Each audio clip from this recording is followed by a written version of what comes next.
Muy buenas tardes. Les damos la bienvenida a esta primera mesa del curso de verano. Luego de una inspiradora inauguración, ya nos vamos al debate sobre la introducción a la teoría crítica del derecho.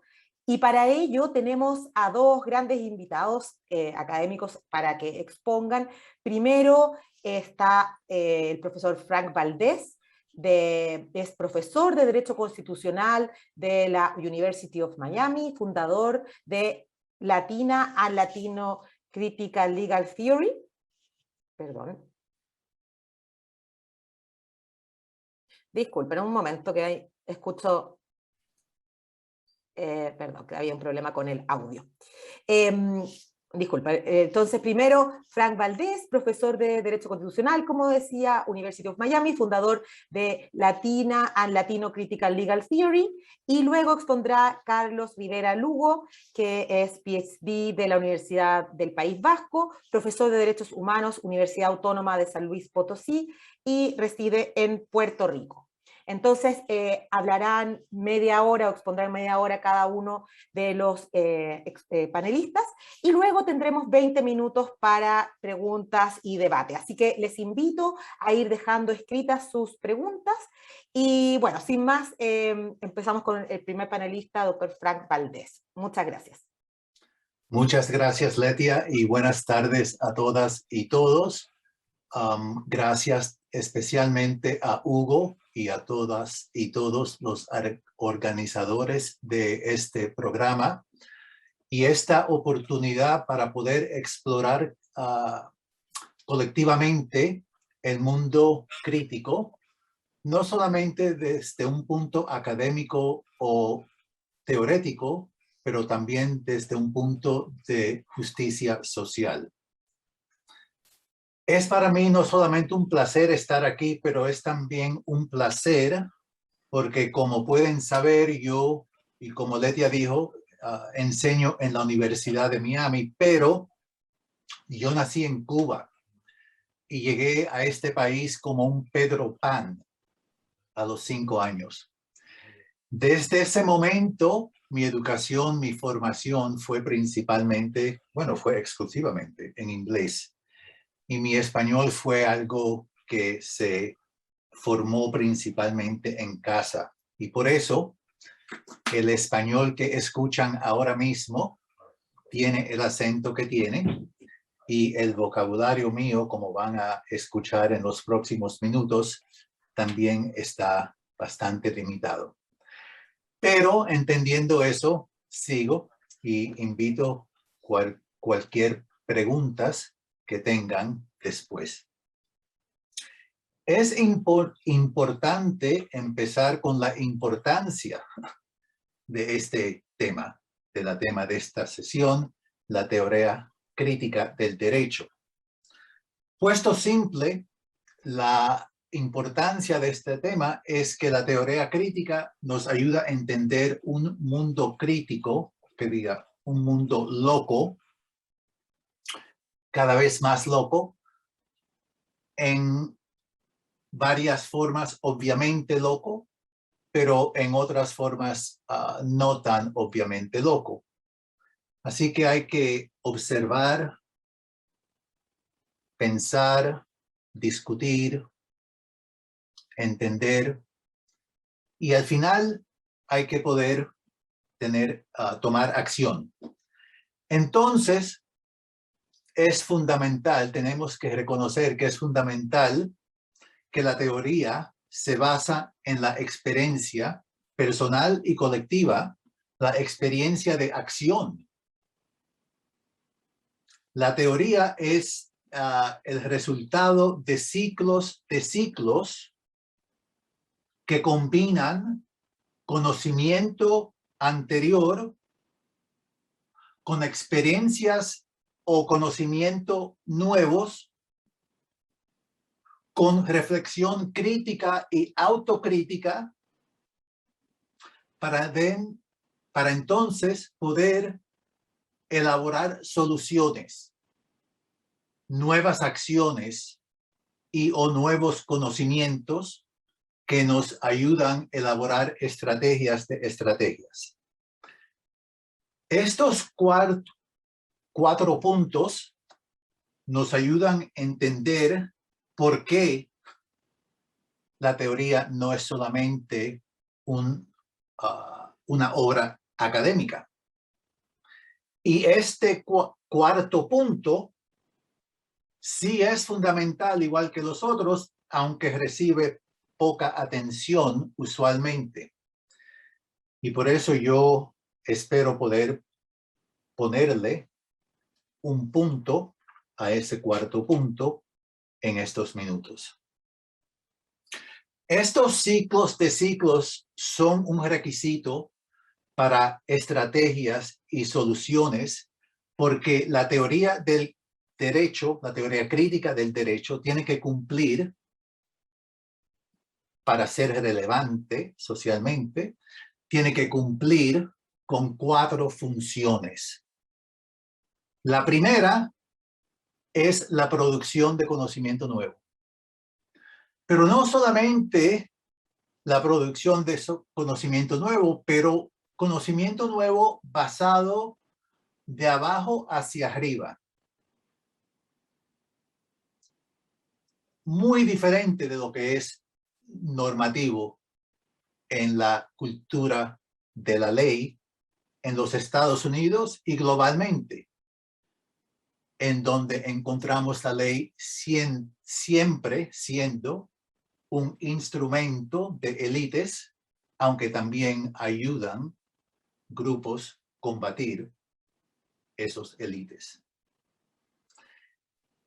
Producir conocimiento de abajo hacia arriba es un labor muy diferente que el labor del abogado normativo, porque el trabajo, la lucha, no se conduce solamente o principalmente en la oficina o en la biblioteca. Aunque sí hay que visitar la biblioteca y tener una oficina. Punto número 2 o función número 2. Esta producción de conocimiento de abajo hacia arriba se tiene que poder ayudar, expandir y avanzar luchas contra subordinación.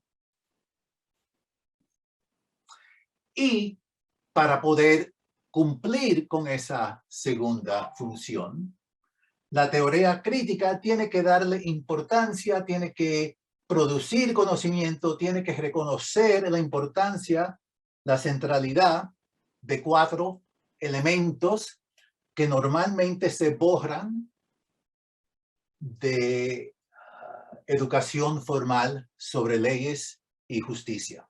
Primero es la centralidad de identidades social. Cualquier problema social que va de un siglo al próximo siempre está identificado con un grupo subordinado y un grupo enricado. Entonces, por eso, el segundo elemento son grupos. La ley en los Estados Unidos, por lo menos, nos dice que el individuo es el único actor en el sistema legal. Que grupos no tienen lugar. Eso es falso. Porque el sistema entero está basado en identidades que son de grupos, no solamente de individuos.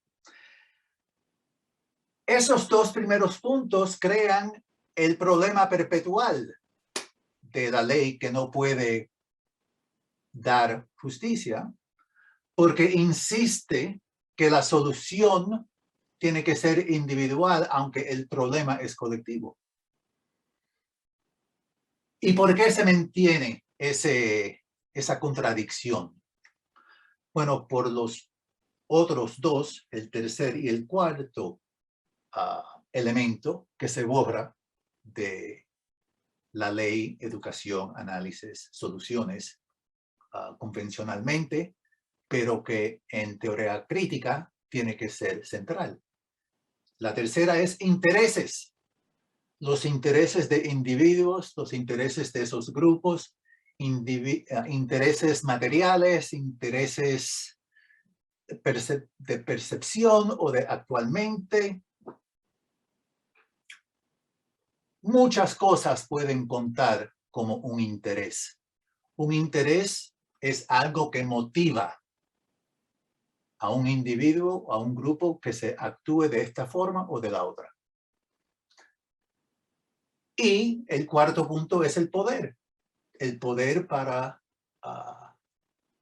poder avanzar, proteger, crecer los intereses que tenemos o que pensamos que tenemos. Y por eso mismo hay que pegarle mucha atención a cuestiones de diferencia y cuestiones de afinidad. Porque estos elementos, cuando se estudian, cuando se discutan, cuando se usan, traen con ellos muchas preguntas que pueden producir muchos conflictos. Y eso también es oportunidad de entendimiento para solidaridad. Es difícil, pero empezamos con el reconocimiento que es. La tercera función de la teoría crítica es que con este conocimiento y estas luchas expandidas, a través de eso se puede avanzar la transformación social, otra vez de abajo hacia arriba. Y eso requiere una atención nueva y fija en sistemas.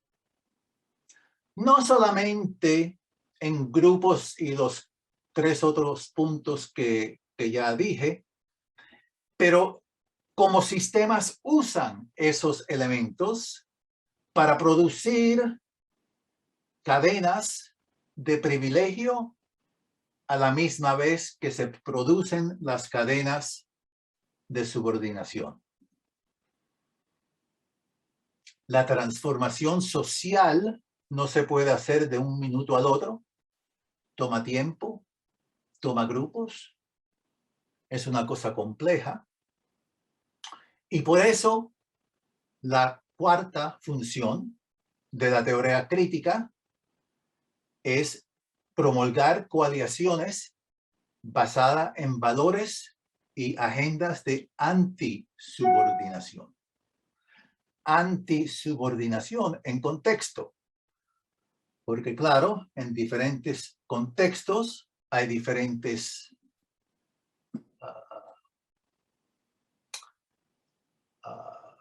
formaciones de privilegio y de subordinación.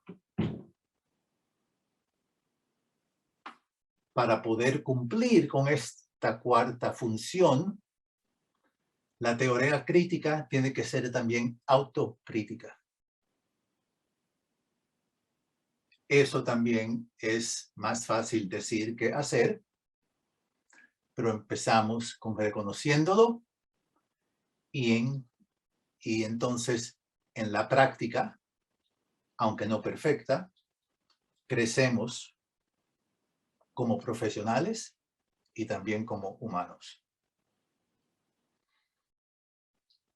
Estas cuatro funciones o reconocimiento y cumplimiento con estas cuatro funciones es necesaria para poder llegar a ese cuarto punto original de elaborar estrategias de estrategias. Pero más específicamente para poder elaborar soluciones de cambio sistémico y transformación social. Esta clase de obra, el conocimiento necesario para lograr esta clase de progreso, requiere acción en 3 niveles simultáneamente. Primero, atención a soluciones técnicas. Sí, es importante parar una evicción en el momento. Eso es importante. Pero ¿cómo hacemos eso? Es posiblemente todavía más importante. Porque eso se puede hacer como una cosa aislada de todas otras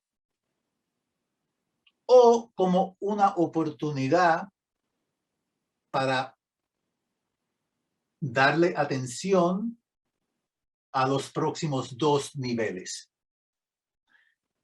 Nivel número 2 es crecer el poder del grupo que, aunque no se reconoce posiblemente todavía como un grupo formal, problemas sociales siempre, porque son colectivos, afectan a grupos. Si hay una evicción, probablemente hay 2 o 3 o 5 o 10 o 20 o 100. Conectando esos individuos y creciendo la conciencia, el entendimiento de lo que está pasando, de cómo sistemas funcionan, como la experiencia de uno es muy similar, aunque diferente de otras. Todo eso ayuda a esos individuos cambiar el entendimiento que ellos tienen de ellos mismos, de su situación, y los pone en una posición de actuar colectivamente porque tienen ahora un conocimiento o un entendimiento colectivo. Y entonces con ese poder, como usando el poder de individuos organizados con intención, pueden empezar el trabajo de usar ese poder para cambiar la cultura y los stereotypes que ayudan a mantener sistemas de injusticia. Soluciones técnicas son importantes, pero solamente no cambian el mundo. Cambian la vida de uno o dos, o una familia, o varios. Y eso es totalmente importante. Pero es también una ocasión que no se debe de perder para cambiar el mundo. Poquito a poquito. Entonces, estos 3 niveles funcionan en términos micro y macro, y también en términos materiales, económicos, pero también en términos simbólicos, términos de dignidad o no. Para lograr los objetivos de teoría crítica, basada en conocimiento de abajo hacia arriba, tenemos entonces que entender que el objetivo último de este trabajo es promover acciones colectivas y organizadas. Acciones diseñadas para el largo término y también entendiendo y anticipando reacción y oposición que típicamente tiene más recursos que nosotros luchando por justicia social abajo hacia arriba. Y con esos pensamientos los dejo. Muchísimas gracias. Interesantísimas reflexiones que claramente van a empañar el resto del curso, así que van a impregnar el resto del curso. Así que ahora les dejo con Carlos Rivera Lugo para que también haga su intervención. Les recuerdo, por favor, ir dejando sus preguntas para que así al final de la presentación podamos tener algún debate y conversación. Muchas gracias. Bueno, muchas gracias, Lieta. Muy buenas tardes a todos. Y quiero comenzar expresando mi agradecimiento, ¿verdad?, por esta extraordinaria oportunidad de compartir con los participantes de este curso sobre una serie de ideas en las que he estado trabajando en los últimos años sobre precisamente la teoría crítica del derecho. Como profesor de filosofía y teoría del derecho y del Estado que he sido durante las últimas décadas. Desde Platón se discute como potencial la posibilidad de la justicia. Desde igualmente se cuestiona que sea por medio de la mera aplicación de leyes y que en cambio, si para ello hay que ir más allá de la ley. La justicia, insiste el filósofo ateniense, es una cuestión de conciencia y de las relaciones con los demás. En ese sentido, lo justo es más propio del mundo ético que del mundo legal. Justo es cumplir con el deber ético de hacer el bien o de producir el bienestar común. Este ideal ético de lo común es lo que está en el origen de la posibilidad de la justicia. La ley no tiende a identificarse siempre con lo justo ni con lo común, sino que mayormente con el formalismo de lo legal y con el interés particular o individual, como nos decía Frank. Asimismo, Platón se interrogaba sobre la posibilidad de alcanzar lo verdadero. Para ello acude a la alegoría de la caverna. La caverna representa el mundo que habitamos, en el cual confundimos muchas veces las sombras de las cosas con las cosas mismas. Y en torno a las sombras producimos imágenes que terminamos por confundir con la realidad de las cosas. A partir de ello, poco a poco se va concluyendo que la causa de todo está en lo que nos imaginamos o lo que nos ideamos y no en las cosas mismas, cuya interioridad no llegamos a ver a primera vista. Dice al respecto el laureado escritor portugués José Saramago que el mundo actual se ha convertido en una caverna igual que la de Platón. Y cito, todos mirando imágenes y creyendo que son la realidad. En fin, conocer la realidad se nos aparece como un campo de lucha sin fin entre lo que se observa a primera vista y lo que anida más allá de la superficie, donde, según Platón, están las verdaderas causas o determinaciones de esta.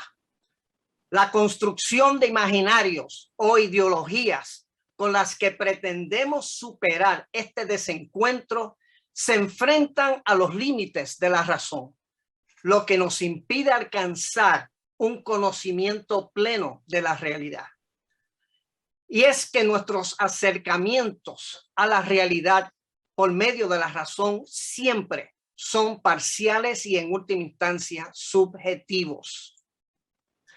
Sobre ese desencuentro con la realidad señala Jacques Lacan que en todo caso lo que entendemos por esta es en última instancia un reflejo de las determinaciones estructurales de lo que él llama lo real y cuya matriz yace en el inconsciente. Lo que entendemos como la realidad es para él un reflejo en última instancia de eso que llama lo real. La caverna de Platón se nos torna así en algo más enigmática y problemática, pues lo real elude ser conocido desde la razón.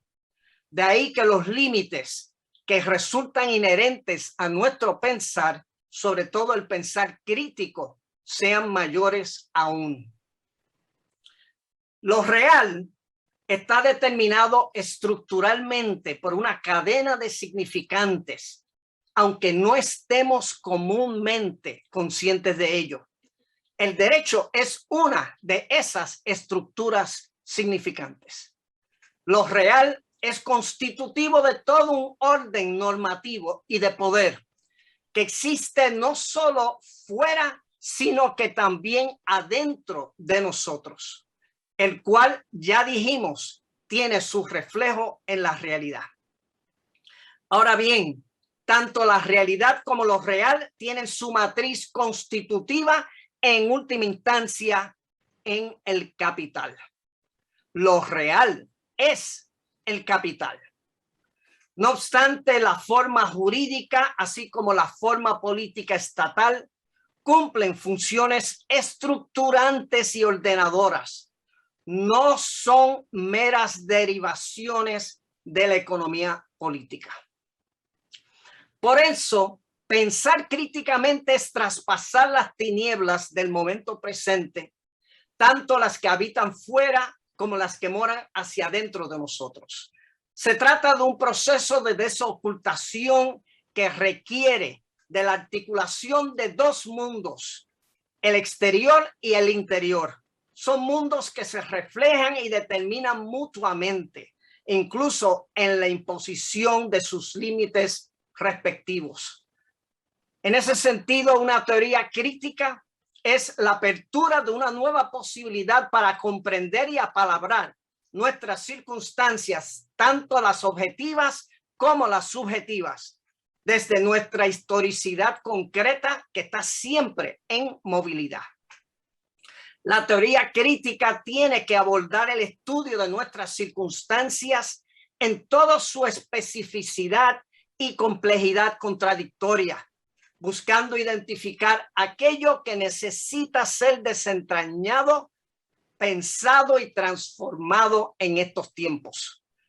Y aquello que necesita ser pensado y transformado por la teoría crítica en estos tiempos posee un carácter estructural.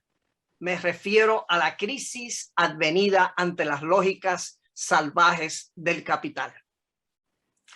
A pesar de ello, nuestra crítica tiende en demasía a acercarse a la crisis actual como si no fuese sistémica, como si se hubiera arribado efectivamente al final de la historia y la eternización del capitalismo. Sin embargo, el capitalismo ha demostrado con datos empíricos incontestables que no es un sistema armonioso, sino que es antagónico e irreformable. Creo que la crisis de la pandemia nos los ha vuelto a demostrar y evidenciar. Por ello, hay que trascenderlo. El objetivo de la teoría crítica tiene que ser, por tanto, contribuir al parto de una nueva posibilidad histórica ante el callejón sin salida al que nos quiere condenar el capital. Desde esa perspectiva, la teoría crítica tiene que confrontar los límites actuales que se le intentan imponer acerca de lo que podemos conocer y transformar de nuestras circunstancias. Al respecto, hay que insistir en que la realidad no se reduce a lo existente, sino que incluye también aquello que está en trance de ser o existe como impulso anticipatorio de una nueva posibilidad. Está constituida por lo dado en lo inmediato, pero también por lo que existe como una incubación de lo que aún no ha llegado a ser, pero que está presente en potencia. Ahora bien, en esa búsqueda por articular un nuevo y más cabal entendimiento de nuestras circunstancias, nuestra teoría crítica tiene que también ir hacia un encuentro con lo real. Al conocimiento acerca de lo real se puede llegar por medio de nuestros actos. Es por medio de estos que se posibilita nuestro encuentro con lo real e incluso la posibilidad de una ruptura con sus determinaciones estructurales y la potenciación de algo nuevo. Al referirnos en este contexto a los actos, estamos hablando sobre todo de las acciones autonormadas, es decir, aquellas en que se actúa como sujeto constitutivo y no como sujeto constituido. Por ejemplo, la llamada Revolución de 1968 fue un acontecimiento histórico que impactó la subjetividad y las estructuras de poder en ese momento. Pero también fue ocasión en que, según Lacan, igualmente, y cito, las estructuras salieron a las calles. Y cierro la cita.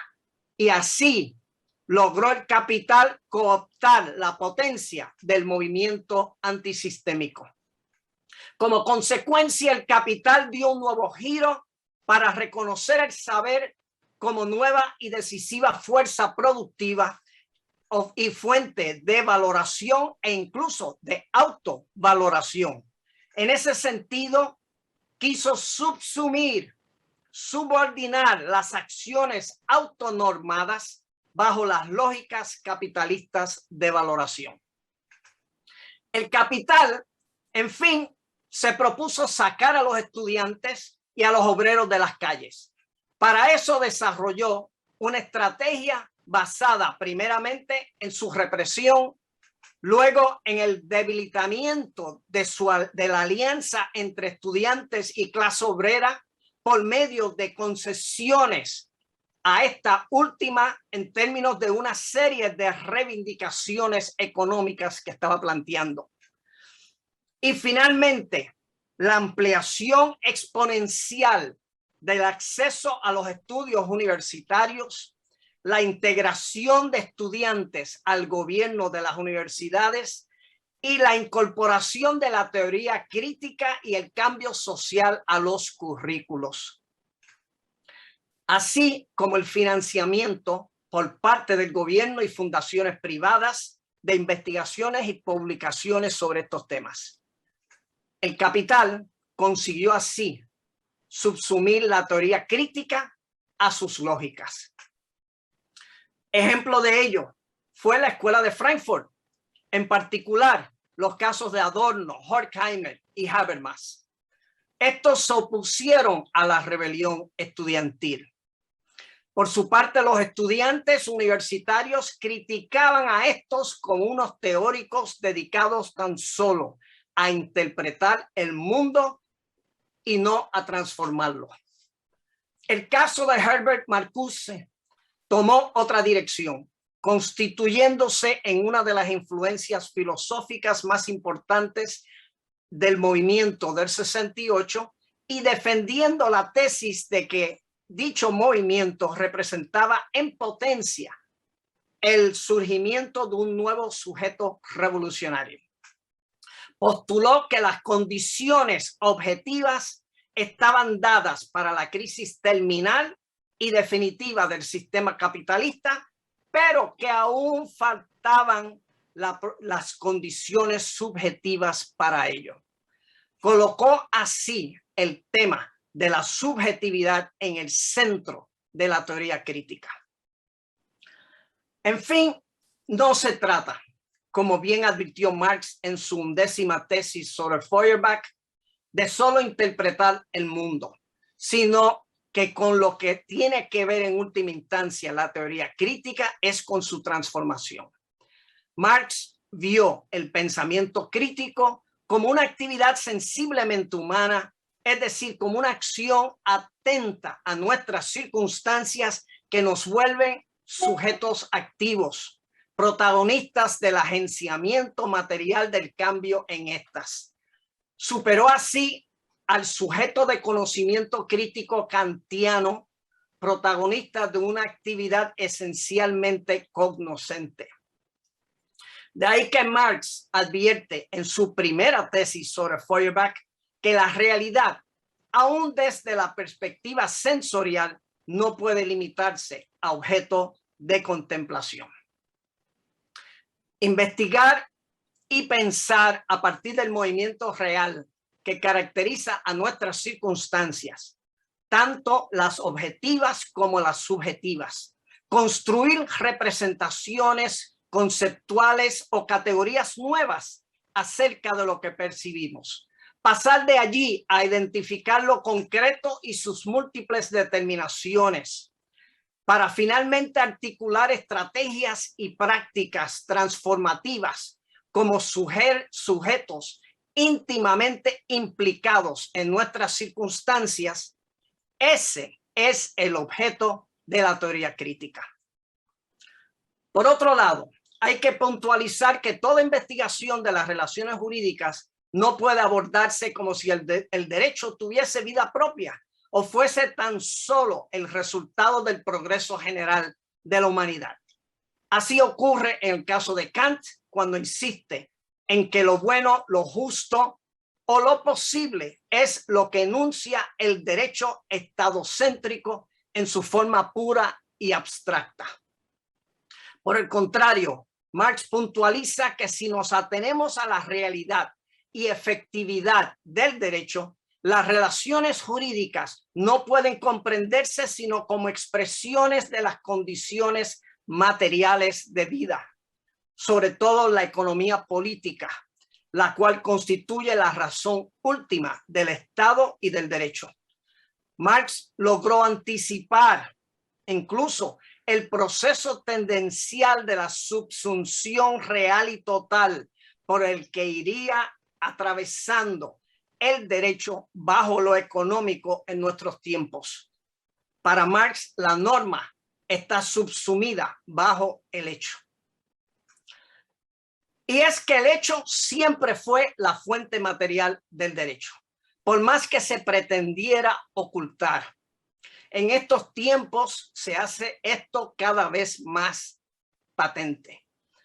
En particular, hago referencia a los hechos de fuerza, los que se nos presentan hoy con una efectividad contundente.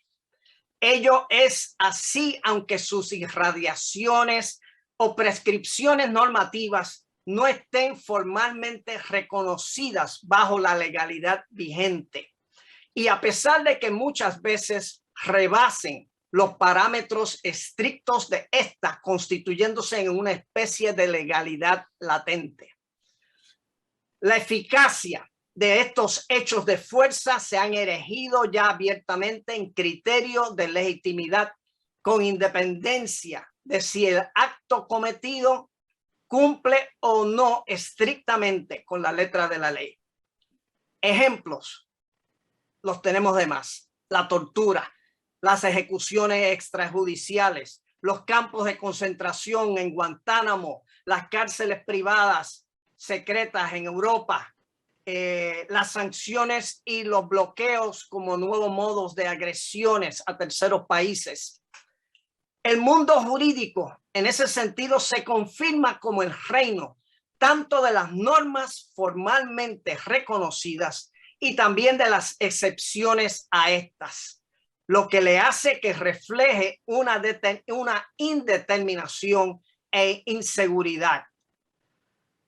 Bajo el neoliberalismo estamos, por lo tanto, ante una configuración totalitaria del poder, de mando de la burguesía sobre toda la sociedad. El mismo salvaje orden civil de batalla entre las clases que precedió desde sus inicios históricos la actual institución, ¿verdad?, del modo burgués de regulación social, vuelve a imponer su presencia, desbordando así los límites actuales del Estado y el derecho, y de paso criminalizando crecientemente a la ciudadanía que resiste. El sujeto de derechos así como sus derechos adquiridos, son descartados por el capital a favor del sujeto consumidor o el sujeto sumiso, desposeído y precarizado en su existencia toda. Es así como el Estado de hecho se ha ido haciendo indiferenciable del Estado de derecho. Así las cosas, el Estado de hecho es hoy, en el fondo, el estado de la subsunción real y total de la que he hablado. Ya no existe bajo una fuera del capital como matriz normativa, como razón de Estado. La autonomía relativa de lo político y lo jurídico de la que tanto se habló en tiempos recientes en relación al estado social o de bienestar, bajo el neoliberalismo se ha reducido a su mínima expresión. Para todos los fines, el capital se ha hecho directamente Estado y lo ha privatizado. Solo hay que observar la actual disfuncionalidad de los procesos legislativos y de formulación de política pública en Estados Unidos. La subsunción real y total ha desatado múltiples contradicciones sociales que han debilitado el marco estadocéntrico del modo prevaleciente de regulación social. Ello ha potenciado una socialidad constitutiva que va erigiendo en su lugar una nueva realidad plural y compleja de positividad normativa, más allá del Estado e incluso más allá de lo jurídico. De ahí que es forzoso reconocer que el derecho como forma histórica específica de regulación social está hoy en la primera línea de fuego en la actual crisis capitalista. Por ello, la teoría crítica no se puede conformar con solo reflexionar por encimita sobre su objeto de estudio, como si la realidad social fuese un simple y aséptico agregado de individuos, relaciones y cosas, o lo real fuese algo reducido al mundo de los sueños. Por ello, resulta imperativo preguntarnos igualmente en qué consiste, por lo tanto, hoy una teoría crítica del derecho. Nuestra respuesta no sería tan problemática y controvertible si no fuese porque no ha habido objeto de estudio más fetichizado que el derecho. Se le concibe como algo con vida propia, absoluto y eterno. No hay vida social ordenada y civilizada sin derecho, se nos dice. Si existe un fenómeno social que también dependa más de las ficciones, ese ha sido y es el derecho. Y los juristas, lamentablemente, seguimos demasiado presos en la caverna platónica, confundiendo las ficciones con los hechos. Tanto la libertad como la justicia se pierden en ese sentido en el derecho moderno. De ahí la gran lección. Para acceder a la justicia hay que traspasar el derecho, es decir, pensar y actuar fuera de él. Eso significa reorientar nuestra mirada crítica hacia el ámbito de libertad que autónomamente ejercemos como condición inalienable de nuestra humanidad, la cual precede a la existencia misma del Estado y del derecho. Es decir, que existe y se potencia independientemente de su reconocimiento por estos. Hay que revolucionar el pensar sobre lo jurídico y la normatividad societal en general. Hay que transitar alternativamente hacia un horizonte de autonormatividad comunizada que rompa con la juridicidad estadocéntrica del capital e incluso con esa versión conservadora de la autonomía representada por el individualismo o libertarismo burgués que vemos también en demasía, ¿verdad? En ciertos sectores de Estados Unidos. Al respecto, el filósofo francés Alain Badiou nos dice que hay dos escenarios posibles para la transformación del derecho. El primero, mejorar el derecho existente sin romper esencialmente con este. El segundo, la producción de una normatividad que constituya una destrucción del derecho actual, lo cual debe ir acompañado de una afirmación de lo nuevo. El primer escenario fue el ensayado por el movimiento de los derechos civiles durante la década de los 60 del siglo pasado. Haber hecho depender la existencia de una serie de derechos conquistados en su reconocimiento y garantía por parte del Estado resultó ser una apuesta a la larga perdida en la medida en que una vez el capital reaseguró y amplió su control sobre el Estado, se comprobó aquello de que lo que el César da, el César puede quitar. Eso sin hablar del ilusionismo que se propagó con la juridificación de toda reivindicación, lo que le permitió al Estado determinar el carácter y el alcance de dichos derechos y cooptar los procesos autónomos de producción normativa que se desplegaron inicialmente al margen suyo. Haberse puesto en manos del derecho no significó, pues, la potenciación plena de nuestras reivindicaciones, sino que su achicamiento y eventual neutralización. Solo puede haber en ese sentido un cambio verdadero desde el segundo escenario, es decir, la negación del derecho actual. No obstante, la potencia de la era actual y la nueva posibilidad que se abre para la institución de otra forma de normatividad de carácter autónoma podría verse mal lograda si se reduce a la mera negación de lo existente.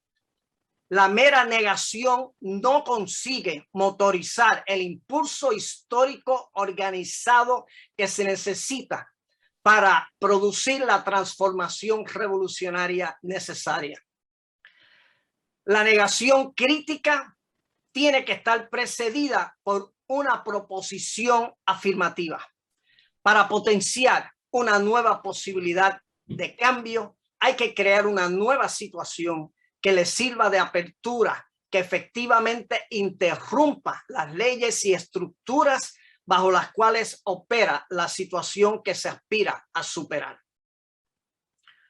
La tendencia, sin embargo, a reducir el objetivo político de cambio a hacer una mera oposición democrática constituye, según Badiou, una negación débil que se distancia de toda potencia realmente transformadora de la negación, la cual requiere de la superación de lo existente y no de un reacomodo con lo existente. Aún así, hay que tomar nota del hecho de que la transformación nunca es borrón y cuenta nueva. No hay una fuera de la contradicción. Por tal razón, la lucha por lo nuevo es una trinchera sin fin. En ese sentido, una teoría crítica del derecho debe abordar la creciente obsolescencia de la forma jurídica como modo predominante de regulación social. Ese tiene que ser el horizonte alternativo que nos sirva para avanzar. Y la única manera de emprender esa transformación radical es mediante la potenciación de otro modo no jurídico, a través del cual la convivencia social esté preferentemente fundamentada en reglas lógicas, prácticas y relaciones apuntaladas en una nueva conciencia ética de lo común. Muchas gracias.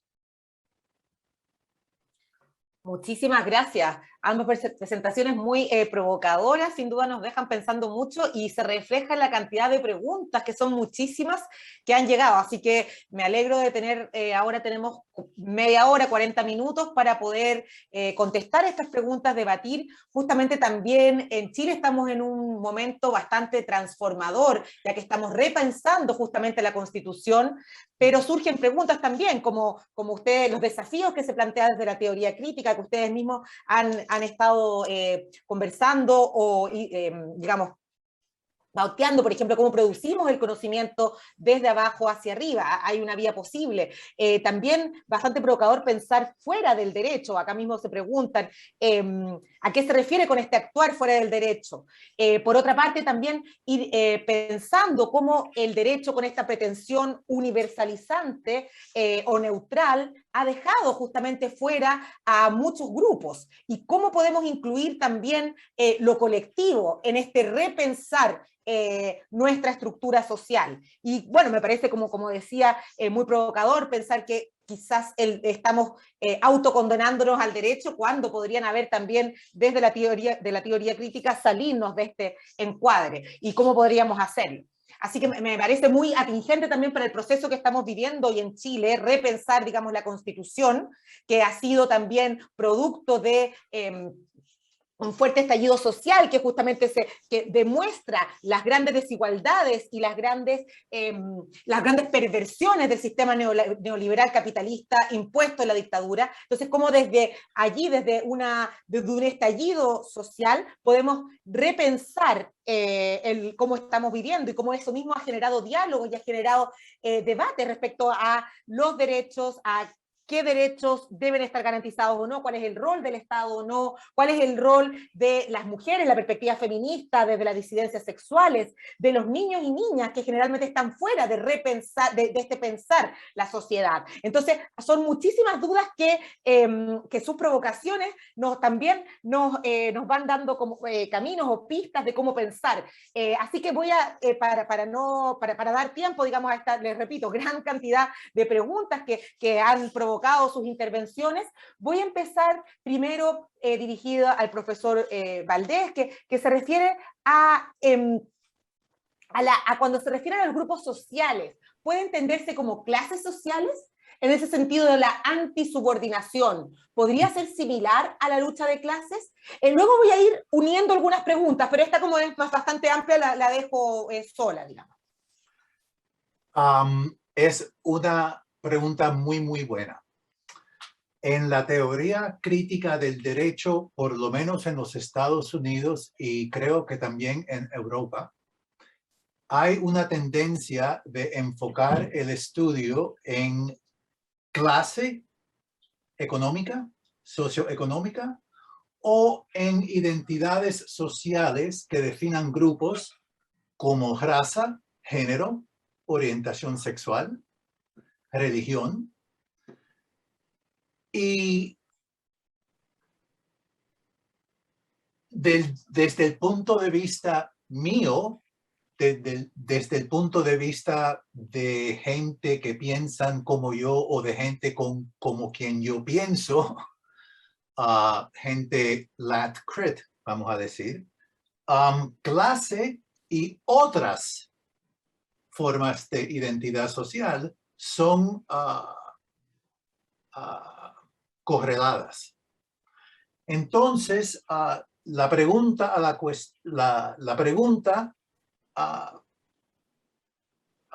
trae otra pregunta.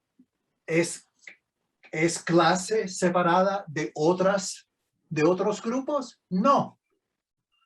Élites económicos reflejan las políticas de clase, que diga de género, de raza. No es una coincidencia que la gente rica y la gente poderosa tienen una raza, un género, una religión en común. Entonces, para mí, es como el chicken y el huevo. ¿Qué viene primero?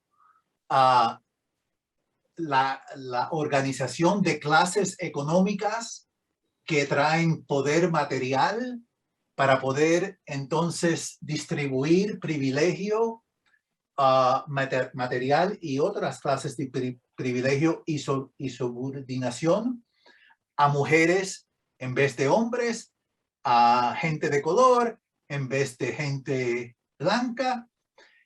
Para mí no se pueden separar sistémicamente, aunque sí podemos poner un enfoque en una parte del elefante o en otra parte del elefante.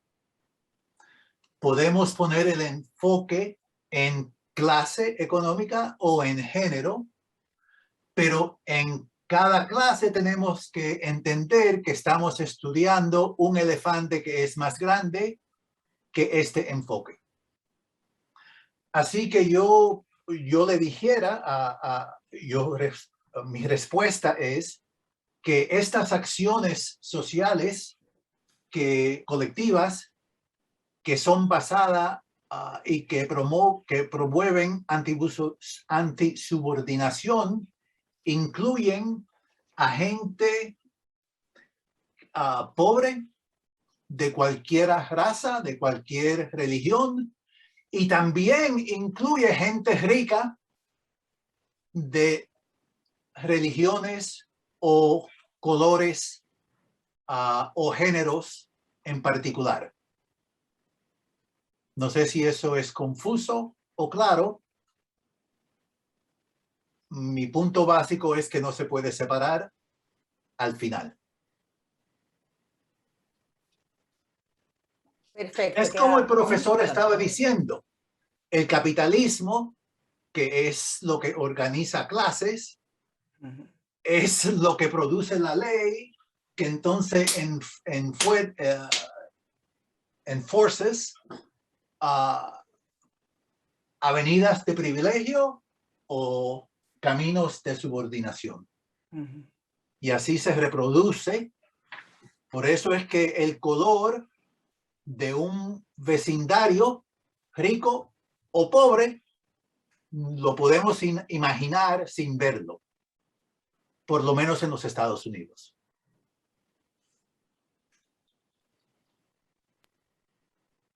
Perfecto, muchas gracias.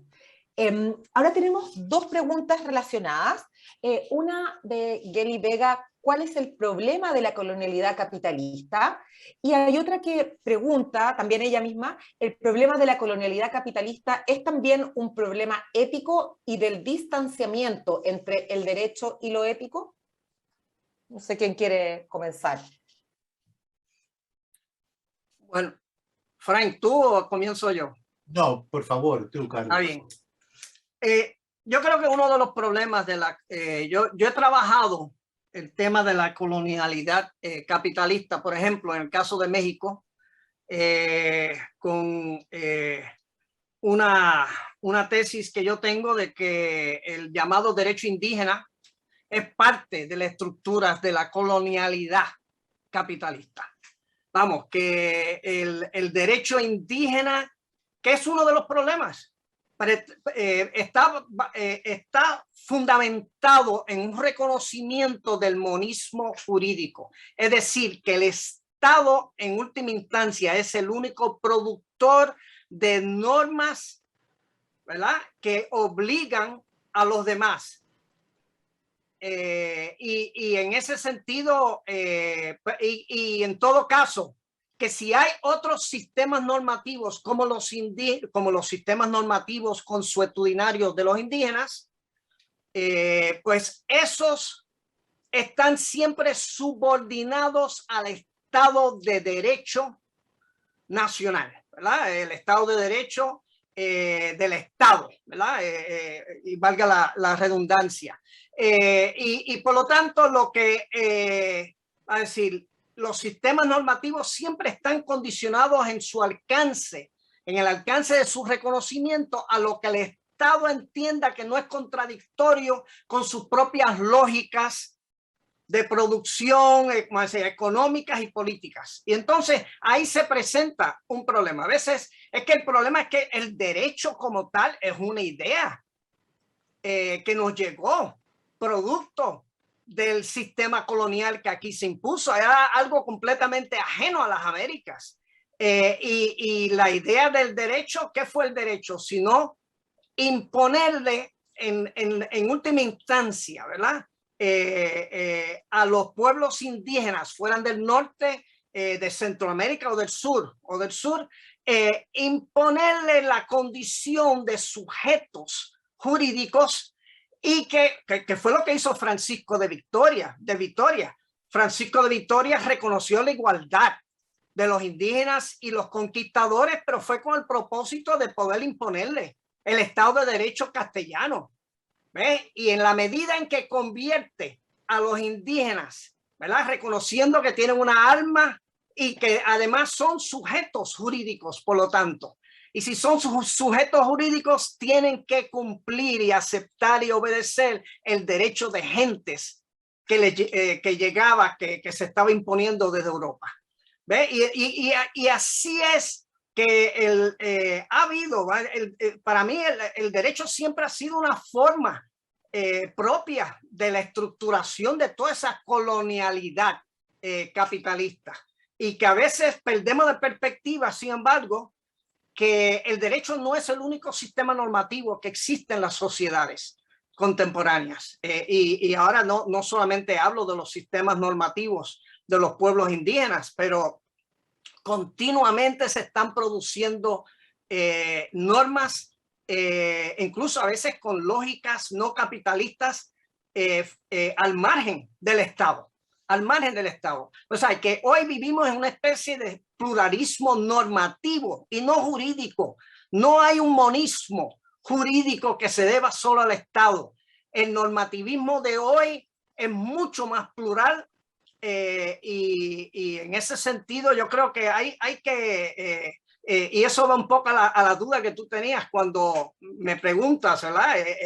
¿Cómo es eso de que hay que actuar fuera del derecho? Sí, hay que actuar fuera del derecho estadocéntrico, el derecho del capital, porque ese no es el único sistema normativo posible, ni es el único sistema normativo que se está practicando desde los movimientos sociales o desde las organizaciones políticas que están buscando precisamente organizar la subordinación de la que habla Frank.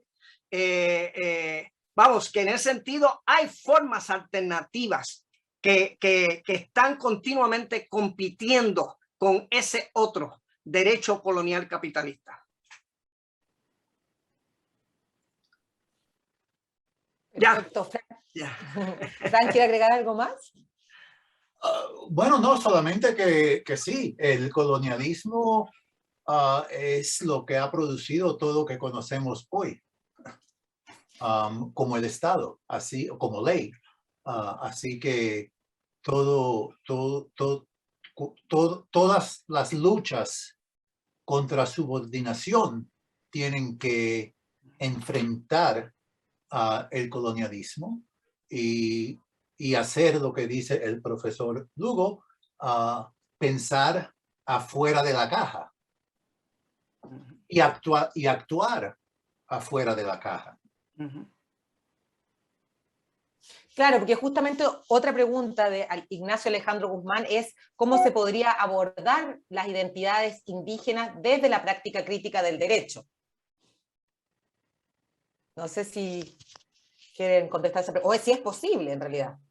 Sí, yo creo que, vamos, han habido unas experiencias iniciales en esa dirección que tienden a ser problemáticas y demuestran ser problemáticas. Tomemos, por ejemplo, Bolivia o Ecuador, donde se reconoce la existencia por primera vez de estados plurinacionales, ya no un estado-nación, que es el concepto, la categoría que nos llega de Europa. No.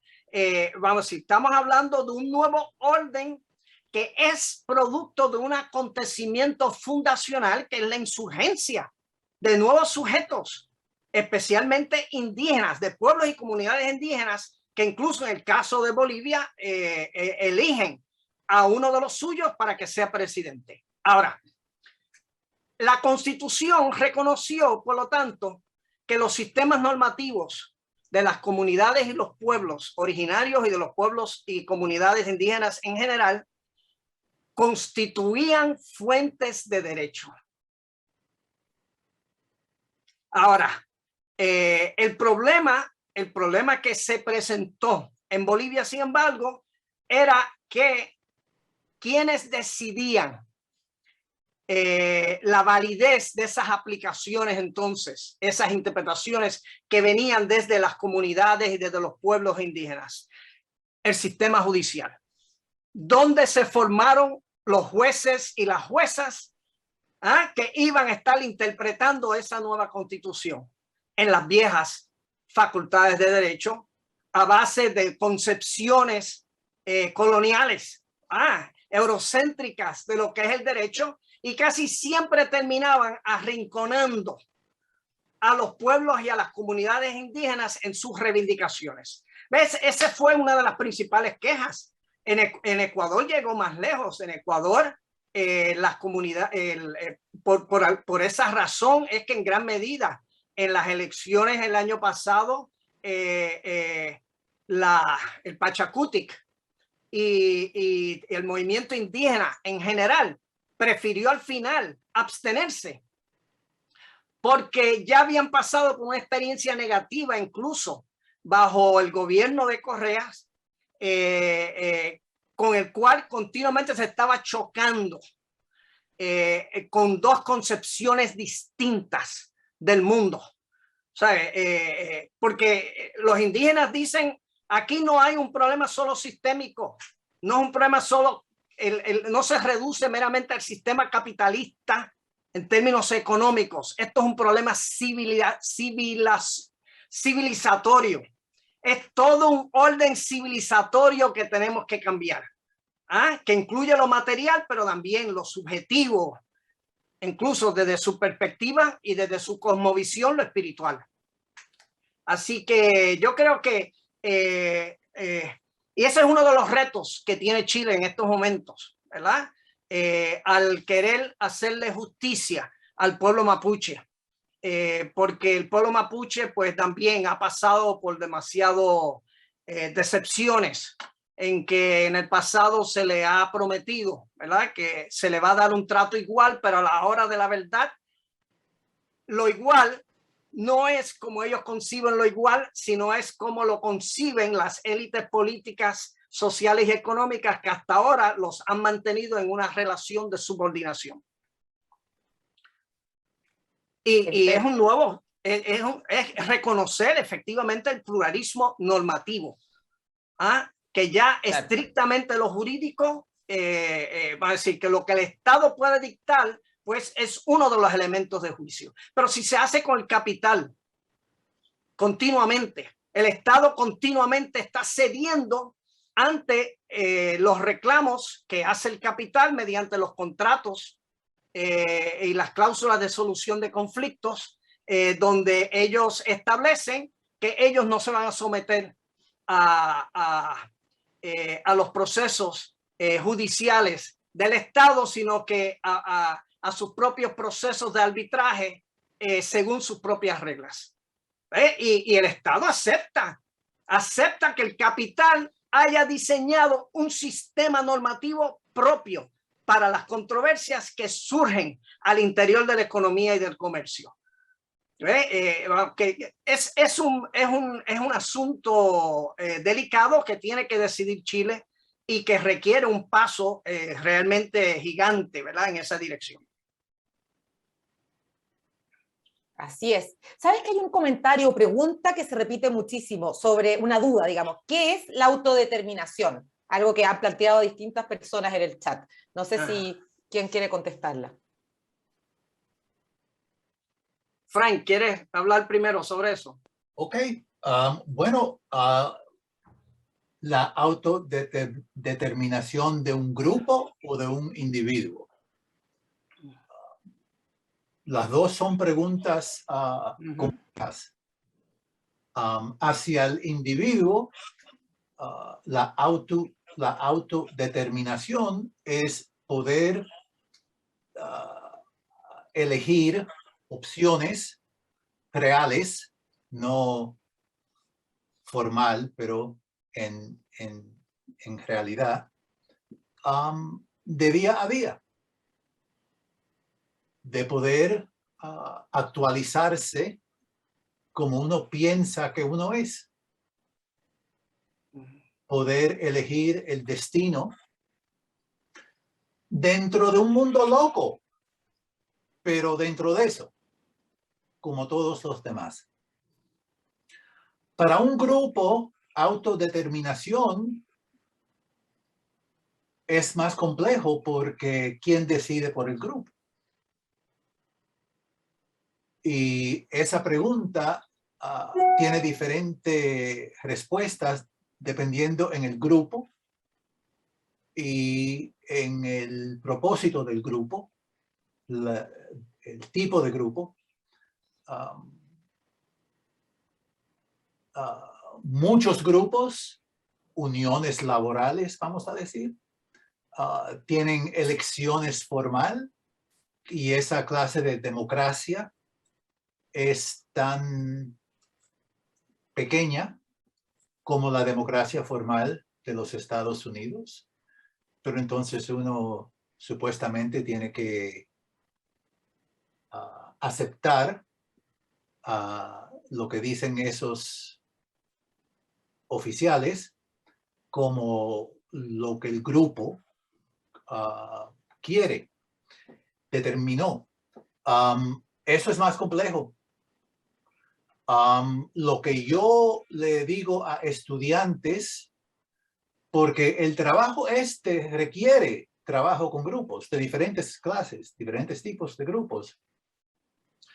Y lo que yo le digo a estudiantes, porque nada de esto es abstracto, todo esto es, ¿qué vas a hacer con esto?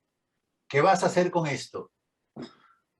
Bueno, entonces, si estás trabajando con un grupo, si estás representando un grupo, sí, claro, que tienes que estar atento a la organización del grupo.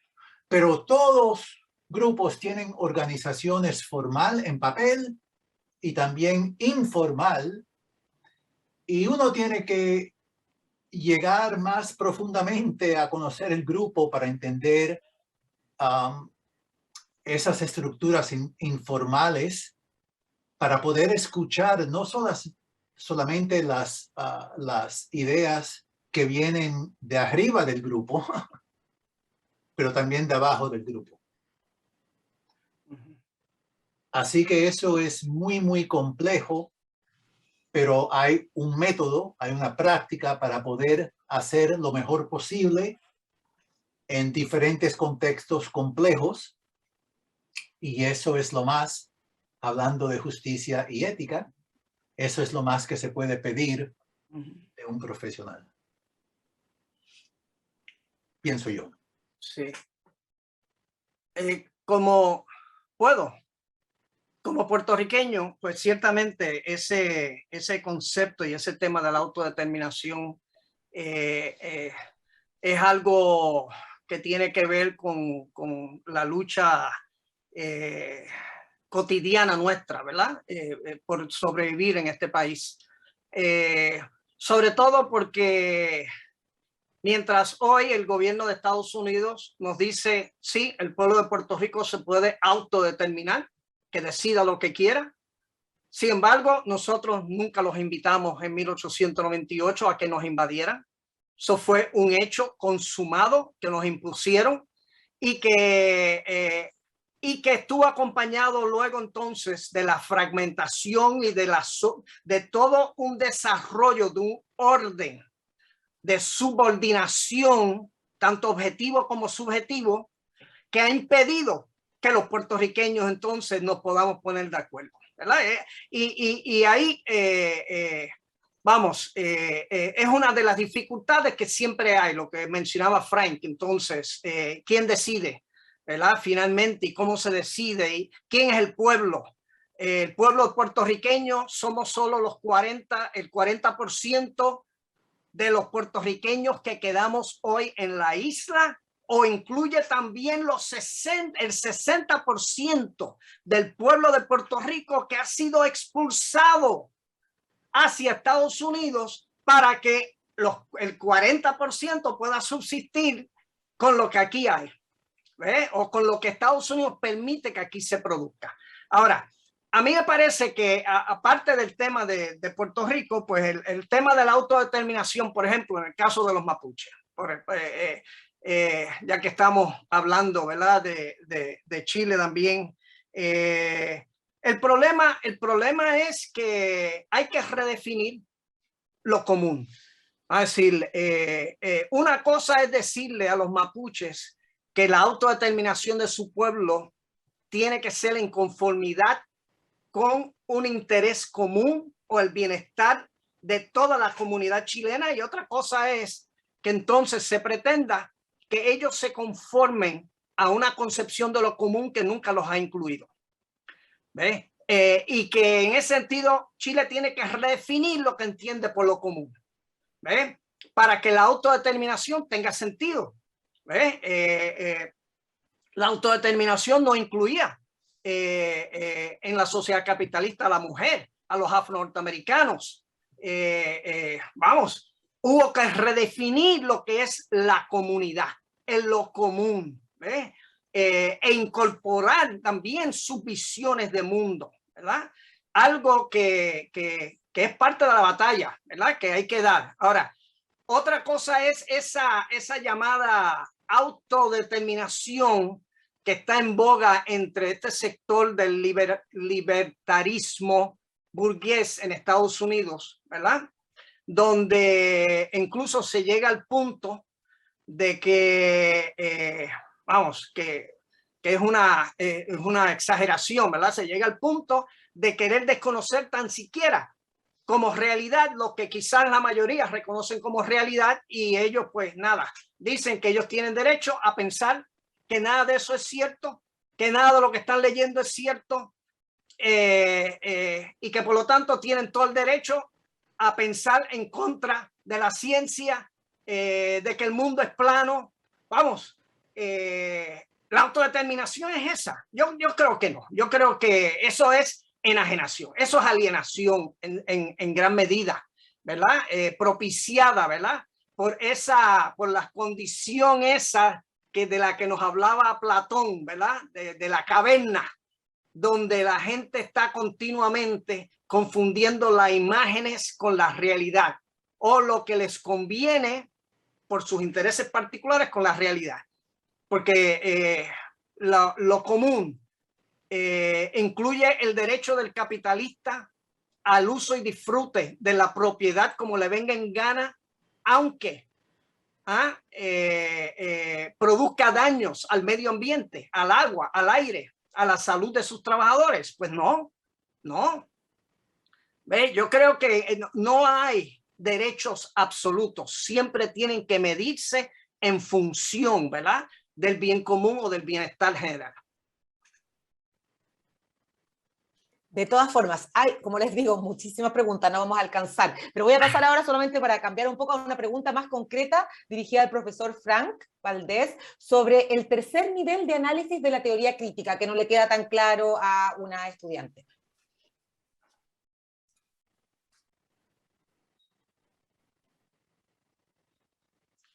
Bueno, el tercer nivel es usar el poder crecido a través de los primeros dos niveles para transformar el entendimiento de la realidad, para cambiar el entendimiento de la cultura de la mayoría, del Estado, pero también del grupo mismo, sobre qué es qué.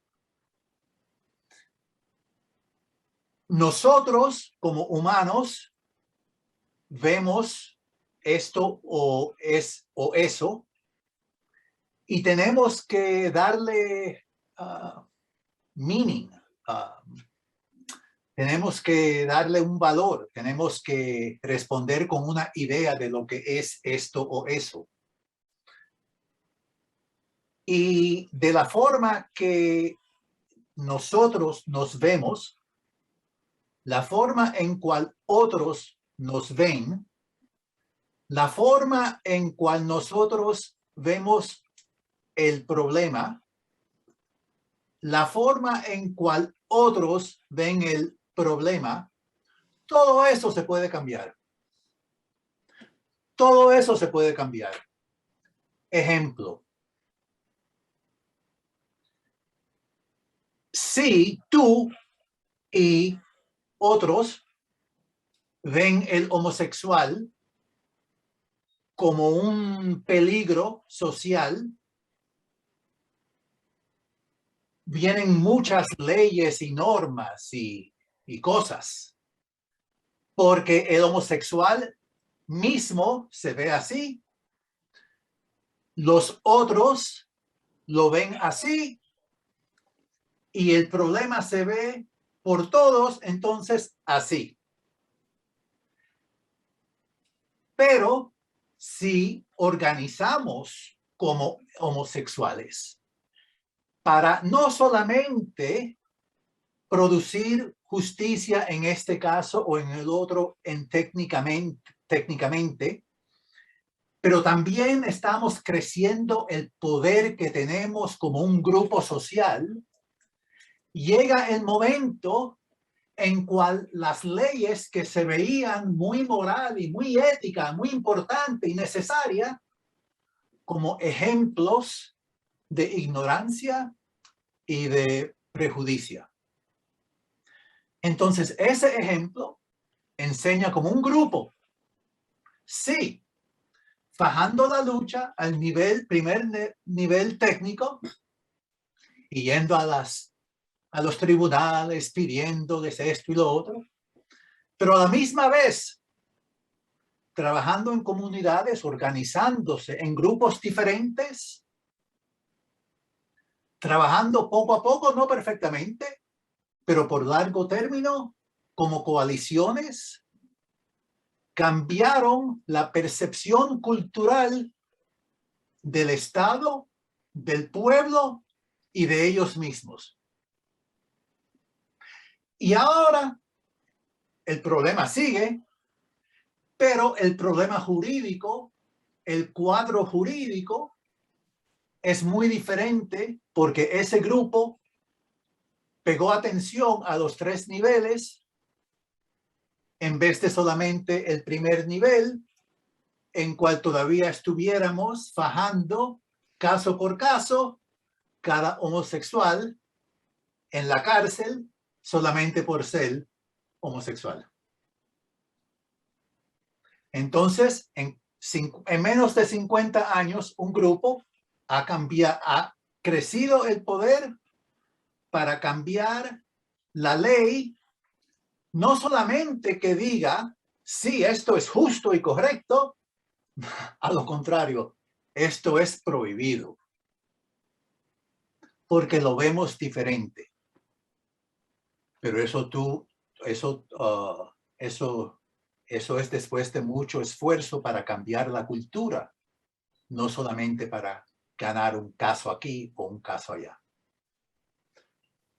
Espero que eso ayude. Perfecto, muchas gracias. Hay muchísimos comentarios sobre qué implica actuar fuera del derecho, cómo puede, en el fondo, por ejemplo, otra pregunta, de acuerdo al primer escenario de Badiou, ¿podríamos mirar el proceso constituyente chileno como una forma del Estado de cooptar las demandas y proposiciones populares en tanto derecho del Estado? Por ejemplo, una pregunta. También digo acá para que, como nos quedan 5 minutos, si quieren tomen algo de las preguntas y puedan desarrollar algo. También pregunta, por lo que dice entonces, ¿el capitalismo es posible reformularlo y mejorarlo? También se pregunta cuáles son otras formas alternativas al derecho como orden normativo de la sociedad que podríamos implementar dentro de ese no derecho que promulga. Son algunas les repito, muchísimos comentarios que después van a poder ver, pero si quieren alguno de ellos tomarlo, pido disculpas a todos los demás que no pude leer, pero realmente ha sido interesantísima la conversación y se nos ha hecho poco el tiempo, entonces quise dejar algunas preguntas. También, por ejemplo, una forma de dirigirnos al no derecho podría ser una delegación del derecho formal a los usos y costumbres, entre varias otras. Así que ahí les dejo unos tiempos finales, unos minutos finales para que puedan explayarse en lo que estiman. Frank, ¿quién va primero? Tú, ok, dale. No, tú, por favor. Ok. Bueno, lo primero que hay que entender es que los usos y costumbres están en el origen del derecho burgués. Es decir, ¿qué es el derecho burgués? ¿Qué es el derecho capitalista? Sino la codificación y la juridificación de lo que eran los usos y costumbres de la clase burguesa en ascenso en el siglo XIX, siglo XVIII, siglo XIX en Europa y en el resto del mundo. Vamos, que en ese sentido a veces hay una tendencia a diferenciar entre norma jurídica y norma consuetudinaria. Y la verdad que la norma jurídica tiene en su origen la norma consuetudinaria. Pero por otro lado, efectivamente, yo he trabajado bastante en los últimos tiempos una teoría crítica de lo que yo llamo, junto con otros autores, el no derecho, ¿verdad? Y cuando hablo de no derecho es una forma alternativa, ¿verdad? De normatividad societal autogestionada y vivida en muchos sentidos. Por ejemplo, de nuevo, las comunidades zapatistas en Chiapas tienen todo un sistema normativo propio que no depende del Estado, que incluso han desarrollado formas de administración de justicia que hasta comunidades que no son zapatistas de la región acuden a ellos en busca de la solución de sus controversias porque responden a otro tipo de lógica que no son las retributivas. Son realmente buscan la reparación, ¿verdad?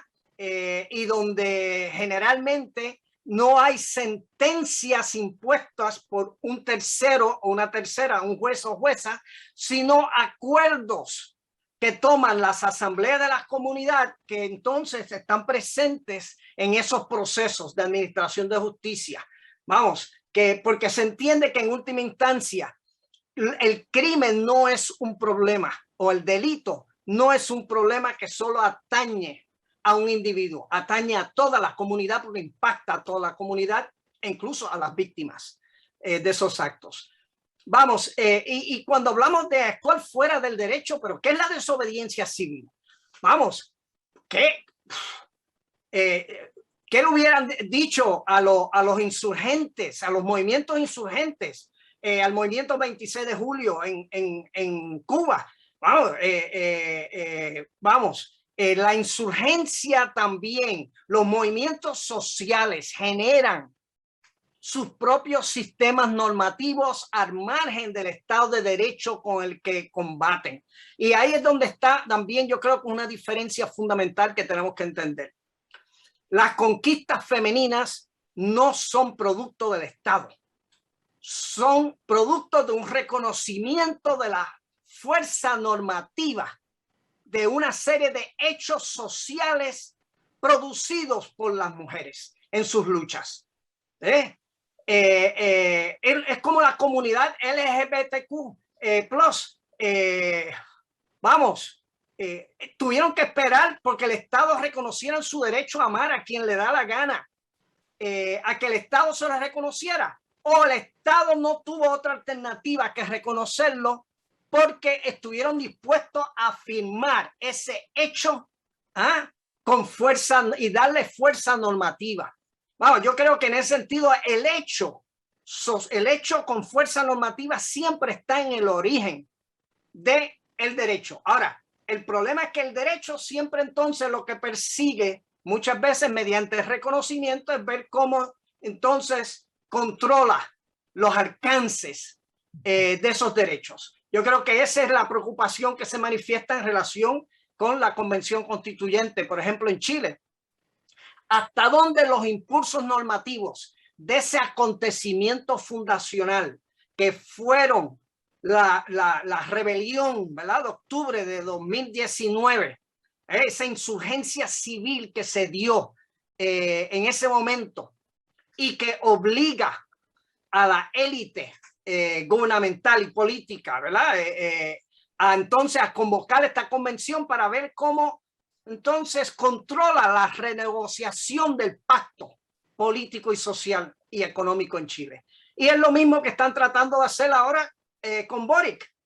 Están buscando la manera de ver cómo lo convencen también, ¿verdad? Cómo ejercen presión para que las transformaciones finalmente no sean tales que en su gradualismo se vayan perdiendo en su fuerza normativa.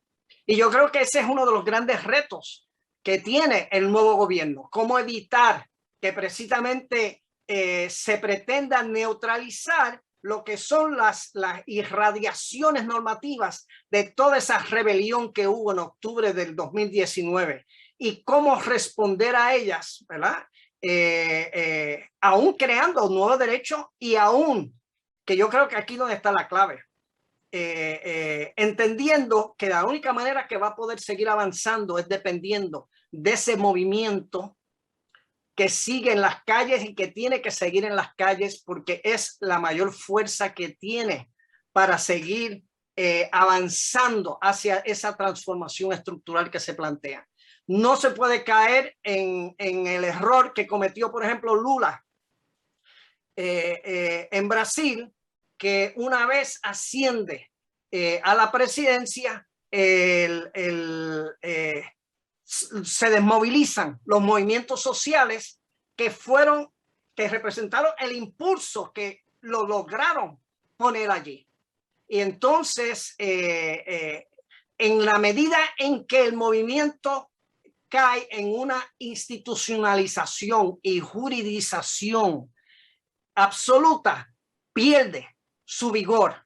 Y ahí es donde la derecha entonces aprovecha para fomentar y profundizar contradicciones en su seno. Muchísimas gracias. Estamos sobre la hora, no sé si Frank quiere algún comentario final agregar. Bueno, muy brevemente, es sumir a lo que el profesor Lugo acaba de elaborar, que es que uno tiene que buscar alternativas, primero afuera del Estado, a los márgenes del Estado. Eso quiere decir en tu vecindario, en tu escuela, con tus amigos. Las normas, otra vez, tienen que venir de abajo hacia arriba. La solución no empieza con el Estado y no se puede imponer a través del Estado de arriba hacia abajo. Claro. Uno. Y con eso también hay que buscar afuera de las normas, ideas y tradiciones de Europa. Hay que buscar y entender las lógicas sistémicas que son indígenas en diferentes partes del mundo y como en Asia o en África o en cualquier lugar existiendo ahora o anciano. Así que hay muchas fuentes de conocimiento de alternativas. La educación formal de leyes no te permite ver eso, pero eso es la verdad. Así que si uno tiene la dedicación para buscarlo, ese conocimiento está ahí. Y entonces tienes que empezar con tú mismo, con tu grupo, con tu grupito, en tu contexto, poquito a poquito, porque la transformación social es así, poco a poco.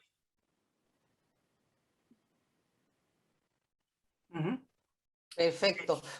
Muchísimas gracias. Les comento que las preguntas y comentarios se los vamos a hacer llegar tanto al profesor Carlos como al profesor Frank para que podamos continuar esta charla en el curso, porque realmente provocó muchos comentarios e interés, lo cual nos parece maravilloso. Esa es justamente la idea de este curso, ir abriendo nuevas interrogantes, porque claramente respuestas para todo no hay. Esa es la gracia, un poco la vamos co-construyendo a través de estas conversaciones y vamos pensando vamos repensando el mundo y la sociedad. Entonces, Bueno. ahora les vamos a tener 5 minutos de descanso. Les agradezco nuevamente, ha sido realmente un placer y un honor haber podido moderar este panel. Me hubiera gustado que hubiera sido mucho más largo, pero estoy segura que seguiremos estas conversaciones, Sí. así que les agradezco enormemente.